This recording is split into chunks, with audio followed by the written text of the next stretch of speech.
This week's case is about a man who spent over half of his life in jail, but while he was free, managed to commit terrible crimes and not get caught for most of them. So, let's get started.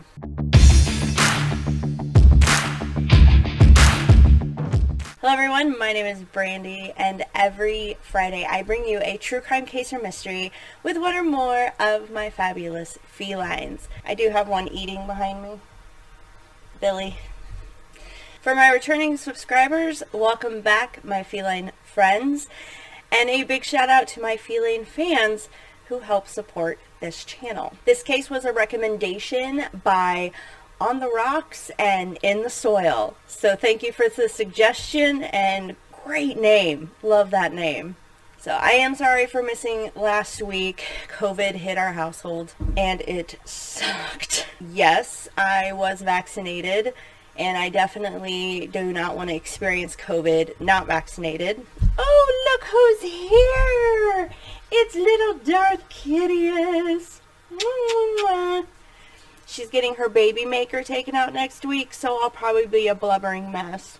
This is my baby. There is some lasting effects. My voice is not 100%, so it might crackle or get low sometimes, and I have to clear my throat. And I experienced what they call brain fog or COVID fog, and that's still sticking around sort of, so I hope that leaves soon. Hello, my name is... Welcome back to my channel, Felines and Crime. What the hell is my channel name? So yeah, COVID sucks. Okay, so this week's case is a tough one. This guy abducted, assaulted, and killed children. So this is your content warning. And YouTube is definitely going to demonetize this one. So, Joseph Edward Duncan III was born February 25th, 1963 in North Carolina. His parents were Lillian and Joseph Duncan Jr. He was the fourth child out of 5 total. He had 3 older sisters and 1 younger brother. Joseph's father was in the army, so the family moved around a lot, like every 2 years, in both the U.S. and abroad. So he lived in a lot of places. Now, in 1979, Joseph's parents did end up getting a divorce. And by then, Joseph's older sisters were old enough that they, had moved on and started their own lives. And it just left him and his younger brother with his mother, Lillian. Now, Lillian was described as a very strong, domineering woman. She didn't take any shit from anybody. Joseph would claim later in life that his mother actually abused him while he was a child, but Joseph's younger brother has always been adamant that that was not the truth, that his mom never abused anyone. Joseph's first crime, documented crime that is, took place in 1978 when he was only 15 years old. His family was living in Tacoma, Washington at the time. Now, according to the police record, Joseph pointed a gun at a 9-year-old boy and then sexually assaulted him at gunpoint. Now, the boy's family pressed charges, and Joseph was sentenced to spend time at the Dyceland Boys Ranch, I hope I'm saying that right, which was a place for juvenile offenders in Washington. Now, Joseph spent about a year and a half at the ranch, and while there, he actually told a therapist about other crimes he committed that he didn't get caught for, and part of that was that he had actually bound, tied up 6 different boys before he got caught with the 9-year-old, and he sexually assaulted them. And apparently the boys never told, but he never got caught for those. But he told the therapist that he committed those crimes. But that wasn't all. Later, when he was talking to the same therapist when he was 16 years old, in another conversation, he had admitted to actually sexually assaulting 13 different younger boys.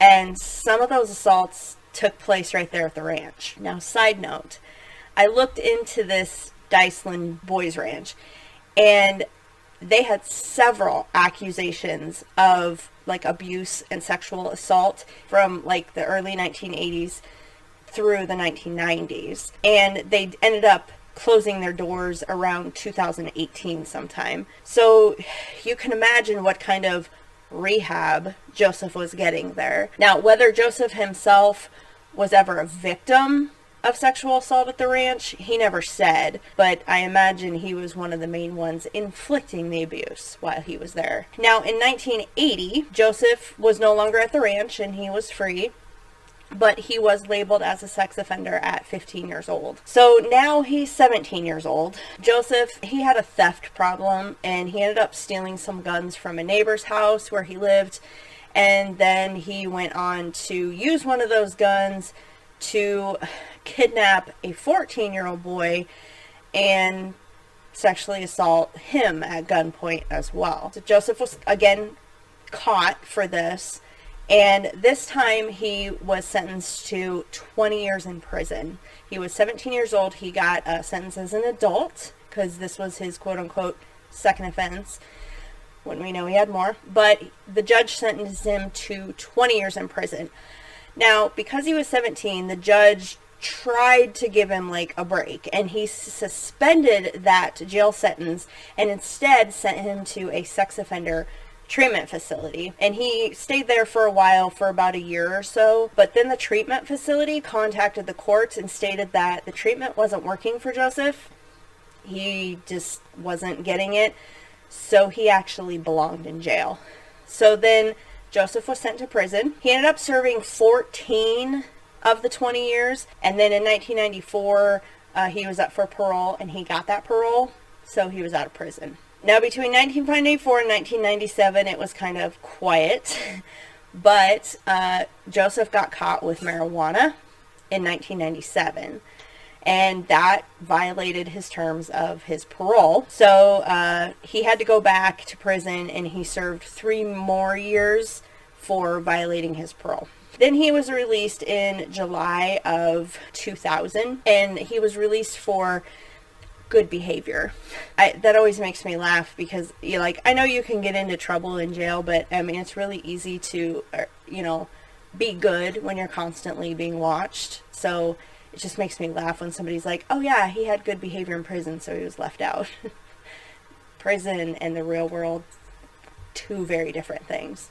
But anyway, so after he was released from jail in the July of 2000, he moved to Fargo, North Dakota. When Joseph moved to Fargo, he had to register as a level 3 offender, which means it's like the highest level, and it means that you are a very high risk to re-offend. Now, Joseph enrolled in the North Dakota State University, and he was majoring in computer science. He was really good in school. He made the dean's list twice. He was a member of the Phi Kappa Phi Honor Society while he was there. And Joseph was actually looking forward to graduating in May of 2005 and then getting a job in the computer science field. Now remember, this whole time he had to register as a sex offender. He had to go through requirements and check in and with your parole officer and all the stuff that you have to do as a sex offender. And the Fargo Police Department actually stated that Joseph followed all those rules with no issue, and they considered him more or less like a model for, following the rules of a sex offender. Yeah, I remember that statement. It'll come back to bite somebody in the ass. Now, unfortunately, Joseph was obviously not behaving himself while he was living in Fargo and going to college.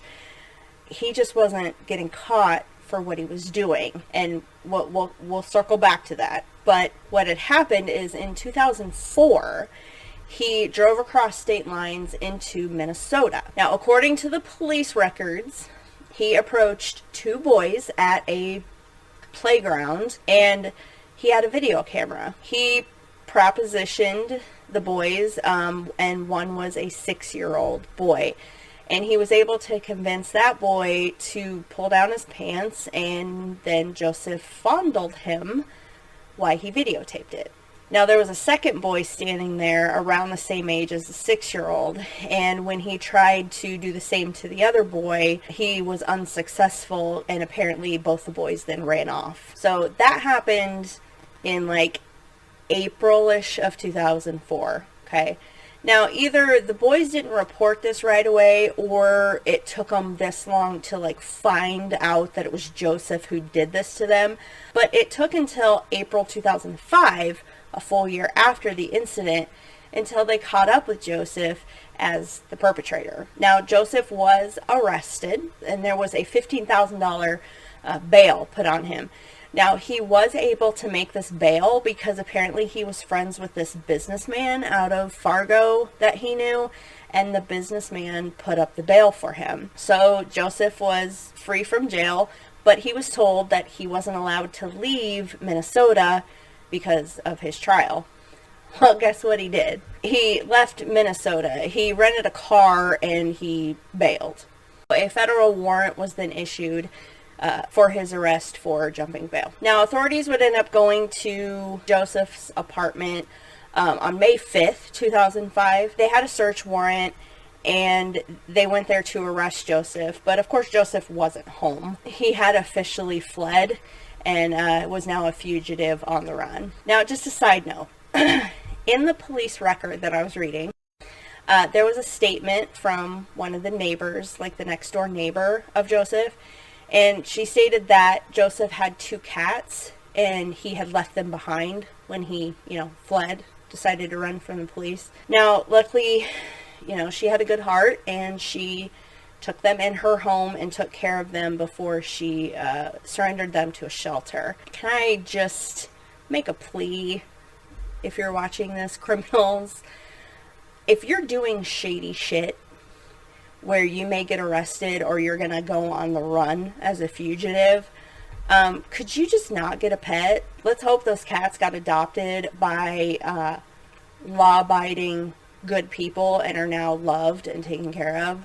Because, I'm sorry, deserting a pet for any reason just doesn't sit well with me. You're a dick, Joseph. Alright. Sorry, side note, moving on. So, as of May 5th, they knew that Joseph fled, and they had no idea where he went. They thought maybe he went out west, but they weren't sure. Now, on May 16th, a couple weeks after Joseph went on the run, authorities had discovered the bodies of the Groene family in Coeur d'Alene, Idaho. A neighbor had called authorities because the Groene family was pretty large, and the neighbor had noticed that nothing had been going on at the house for a while, so they called in a wellness check. When the authorities got there, they found Brenda Groene, who was the mother. She was 40. Her fiance, Mark, who was 37, and her oldest son, Slade, who was only 13 years old. They were dead. They were tied up, they were bound, and they had died of blunt force trauma to the head. Now, as authorities were talking to neighbors and checking records, they realized that Brenda actually had 2 more children. There was Shasta, who was 8 years old, and there was Dylan, who was 9 years old. And they weren't anywhere in the house. They were missing. So an Amber Alert was issued on both the children in an attempt to hopefully find them. But, it was hard because authorities had no idea who would have took them. So they really didn't have perpetrator to look for. They were just like, if you see these children, please call the police. It would be 7 weeks later, on July 2nd, that a waitress at a Denny's restaurant went to her manager and told him that she was waiting on a man and a little girl. And that little girl looked a lot like the Shasta that was missing. So they called the authorities. The authorities arrived, and they determined the little girl was, in fact, Shasta. And the man she was with? Well, you guessed it. It's our lovely friend, Joseph Duncan. Now, this restaurant, this Denny's restaurant, was actually in the town of Coeur d'Alene, Idaho, the same town where Shasta went missing. So I don't know what the hell Joseph was thinking, but he was not being careful at this point. Unfortunately, Dylan, the 9-year-old, Shasta's brother, was not with Joseph and Shasta. So authorities really did not take that as a good sign. So Joseph was arrested and Shasta was taken to the local hospital and reunited with her biological father. Joseph would later admit that he actually staked out the Garoni family's house for 3 days, using like night vision goggles, sneaking around the property, looking through the windows, all because he saw Dylan and Shasta, the youngest of the family, and he wanted to take them. So according to Shasta, what had happened, Shasta stated that the day her and Dylan were abducted, Shasta was in her room, and she heard her mom call her to the living room. When Shasta came out, there is where she saw Joseph, and he was holding a gun on the family. Joseph would tie up Brenda, the mom, Mark, the fiance, and Slade, who was the 13-year-old. He then took Dylan and Shasta outside to the stolen rental car that he was still driving from Minnesota, and he put the 2 children in the car. He then went back inside the house and proceeded to bludgeon the family to death. Now, fortunately, Shasta and Dylan did not witness what had happened to their family. Shasta would tell authorities that she didn't know what happened to her family until later that night, after like driving a while and getting to their destination. Joseph then told Shasta and Dylan that he killed their family and beat them with a hammer. So Shasta explained that they were driving these long distances, and they had actually like camped out at 2 of the locations in this national forest in Montana. So Joseph had both of these children, Dylan and Shasta, for 6 weeks. And in those 6 weeks, while he had these 2 children, he constantly sexually assaulted them and tortured them. Now, apparently, Joseph had an alter ego that he called himself Jazzy Jet. Now, Jazzy Jet actually identified as a female, and he would dress up as a woman, and he would make the children call him Jet. Now, authorities asked Shasta if she knew where Dylan was, and Shasta had stated, "Dylan's in heaven." She then went on to tell authorities what had happened, and apparently Dylan's death was an accident. So the story that Shasta told was that Joseph was at one of their campsites. He was like digging through like a box or a cooler, and he was trying to find a beer or something. And he was holding his 12-gauge shotgun while he was digging through this box or cooler, and he hit it just right and the shotgun went off. Unfortunately, this hit Dylan in the stomach. Shasta said that Dylan actually was still alive after this, but he was on the ground, screaming and writhing in pain. She stated that Joseph just kind of stood there in shock. Like, she really believed that he didn't mean for the gun to go off.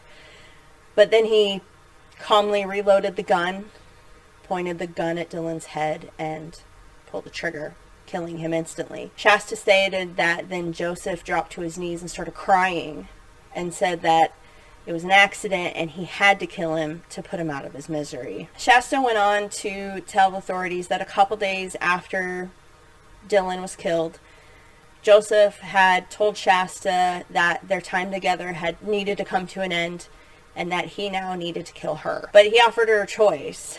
Does she want to be strangled, or did she want to be shot? Now, Shasta said she chose strangulation because the gun scared her after what she witnessed with her brother. So Joseph then made like a wire noose, put it around Shasta's neck, and pulled it tight and began strangling her. Shasta said she got really scared because she, of course, couldn't breathe.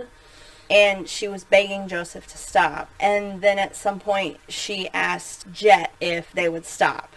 And Joseph then did stop. Joseph would tell Shasta that she was special and she had taught him how to love. He then asked Shasta if she would like to meet his mother. And that's what made him drive back to Coeur d'Alene, Idaho. And he stopped at a convenience store where surveillance footage caught Joseph and Shasta in the store. And the clerk even said that she thought the little girl looked a lot like Shasta, but because everything seemed ordinary, she didn't seem like scared or anything of Joseph, that she didn't report anything. I don't care if you think, or maybe it could be, I mean, even if there's just a little slight inkling that it could be a child that's missing, just call the authorities, because in the end, if it's not, you know it's not. But sorry, anyway. Now, with the help of Shasta and witnesses and TV and stuff like that, they were able to kind of track this stolen car from Minnesota, and they were able to find the campsites where Joseph had the children. And at one of the campsites, they did find the remains of Dylan. His biological father and family held a funeral for him shortly after. So, Joseph is now in custody, and the FBI is involved in the case because he transported children across state lines for nefarious acts. This led the FBI to actually re-look at cases of murdered and missing children around these, tri-state area. Now, they believe Joseph was responsible for several of these children's crimes, from 1994 to 1997, and then again from 2000 to 2005, when he was registered as a level 3 sex offender. Now, these crimes took place in California, Washington, and then of course Idaho. So this guy got around. And although he was suspected in a lot of these children's crimes, they couldn't specifically tie him to many of them, but he was specifically tied to 3. So in 1997, while Joseph was on parole, a 10-year-old boy named Anthony Martinez was abducted in California. Now, Anthony was playing in his front yard with friends and siblings when a man approached the group and asked the boys to get in his car and help him find his missing cat. Now, all the boys refused, and the man ended up grabbing Anthony by the arm and putting a knife to his throat and forcing him into the car. 2 weeks later, Anthony's body was found. He was nude, he was bound with duct tape, he had been sexually assaulted, and he died of blunt force trauma to the head. The boys who had witnessed Anthony's abduction had worked with police to create a composite sketch of the perpetrator. And in the investigation, when they found Anthony's body, they did find a partial fingerprint on the duct tape used to bound Anthony. But unfortunately, they were unable to make any matches, and the case went cold back in 1997. So, fast forward to 2005, and Joseph is sitting in the jail, getting questioned, and the FBI is looking at the composite sketch and looking at Joseph going, there's some similarities here. They then were able to match the partial fingerprint off the duct tape to Joseph, and at that point Joseph then did admit that he was the one that killed Anthony, and he stated the reason he did it was because that was about the time that he got caught with the marijuana, and he was being sent back to jail to serve that 3-year term, and he was mad about it. So he literally was told he had to go back to jail for violating his parole, and he went out and immediately abducted, molested, and killed this poor kid. And then he showed up to do his 3-year jail stint for marijuana. Now, authorities got help from Shasta, because Shasta had told authorities that while she was with Joseph, Joseph talked about these 2 girls named Sammy Jo White and Sammy Jo's half-sister, Carmen Cubias. And they were from Seattle, Washington. So when authorities looked into this, they discovered that a Sammy Jo, who was 11, and her half-sister Carmen, who was 9 years old, had gone missing July 6, 1996. It wasn't until 2 years later, in February of 1998, when their bodies were found. Although there wasn't much evidence to go on, authorities had questioned Joseph based on Shasta's statement to them, and Joseph right away admitted that yes, he was the one that killed Sammy Jo and Carmen by beating them to death. So based on the killing of the Groney family, the adoption of Shasta and Dylan, the killing of Anthony Martinez, and the killing of Sammy Jo and Carmen, Joseph was charged with state and federal charges aplenty. And he had to actually attend court in 3 different states. Idaho for the Groney family, Washington for Sammy Jo and Carmen, and California for Anthony Martinez. So in October 2006, Joseph had pleaded guilty to all the state charges, state level charges. He was sentenced to 3 consecutive life sentences without the possibility of parole. The judge then told him, because Joseph had to go then stand trial for his federal charges, they weren't charging him with like the murder charges at the state level yet, because they were pushing that to the federal level.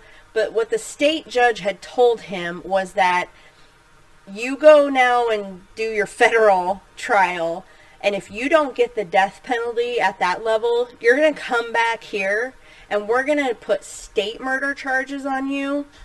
And Idaho had the death penalty, so it was almost like a threat of, if you don't get the death penalty there, you're going to get the death penalty here. So in December of 2007, Joseph was at the federal court and he ended up pleading guilty to all those charges as well. So during the penalty phase of that trial, Joseph had actually fired all of his attorneys and chose to represent himself. Now, there was some question whether he was competent enough to do this, but they went through an evaluation and all that, and he was deemed competent to represent himself. Joseph had a plan. He actually wasn't trying to get off of these charges or anything like that.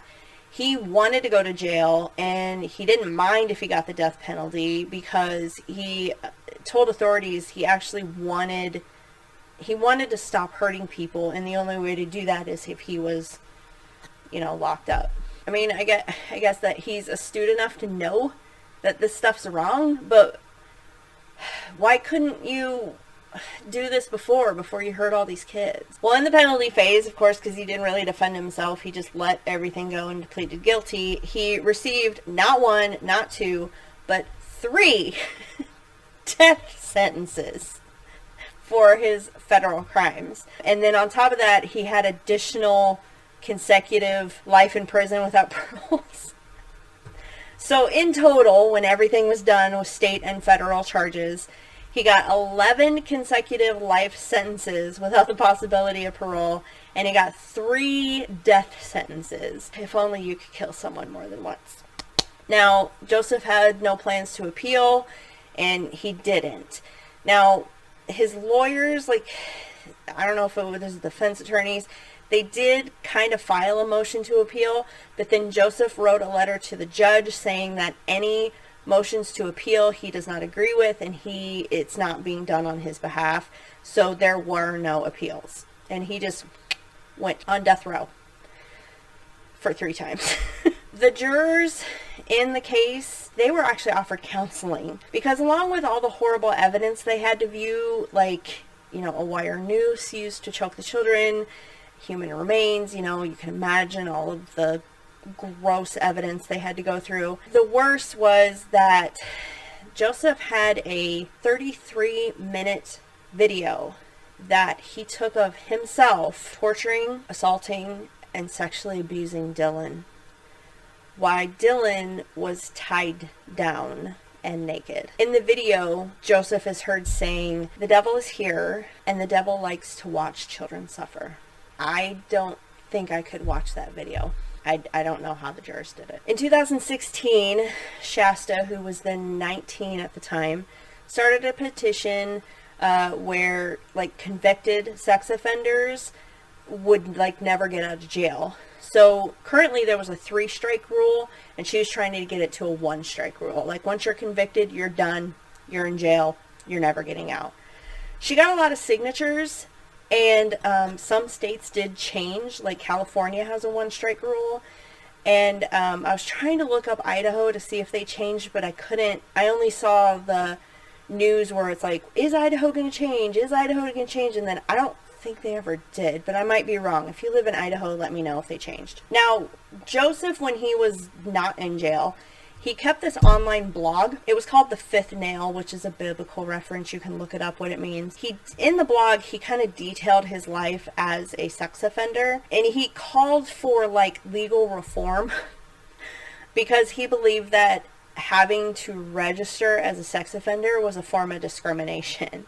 He'd also go on to say in these blogs that the requirements that you have to follow, especially if you're a level 3 offender, was too much, and like he hated being monitored, which I find insane, because obviously these requirements were not enough. Joseph was still out doing this stuff when he was a free man while he was being monitored, and I use that term loosely. So even though he was complaining about being monitored and having these restrictions and requirements as a sex offender, he still went out and was offending. I'm so sorry, Joseph, that the law didn't make it so much easier for you to torture children, but you still did it.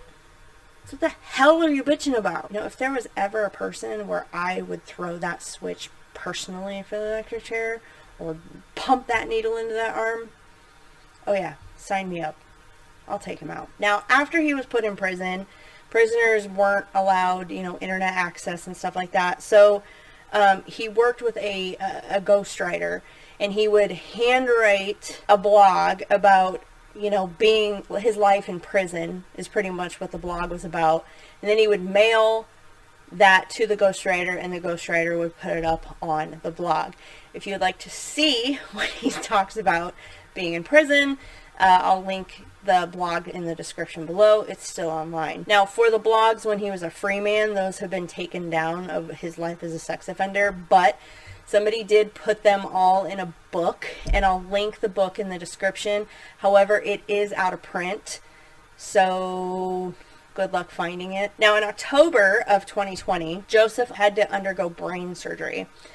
No, it wasn't a lobotomy, unfortunately, but he was actually diagnosed with glioblastoma, if I'm saying that right. That's an aggressive form of brain cancer. Couldn't happen to a nicer guy. Now, Joseph underwent the surgery, but they didn't get all of it, and they had to do they wanted to do chemotherapy, radiation, and he said no. He didn't want any of that. And so they gave him 6 months to a year left to live. He ended up dying March 28th, 2021 of that brain cancer. Then his body was cremated, and who the hell cares what happened to his ashes. Now, as far as Shasta, she has struggled through the years because of the trauma that she went through, but she's a mother, and she lives away from the public eye. So what makes me mad about this case is that Joseph spent most of his adult life in jail.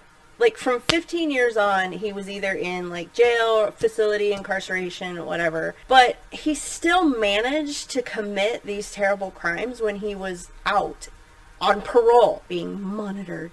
Authorities have said, they are 100% sure that he was responsible for more crimes than they were able to charge him with. They just can't connect the dots. Who knows how many children he actually killed, sexually assaulted? I mean, it's terrible. He was labeled sex offender at 15 years old. A convicted sex offender at 15 years old. I'm sorry, but at some point, it's time to snip the problem, if you get my drift. Neuter him. Done. Over with. I mean, and I know there are female sex offenders, and I feel the same way about them too, or prevent them from performing or whatever. And if that has to be a damn lobotomy or a death penalty, so be it.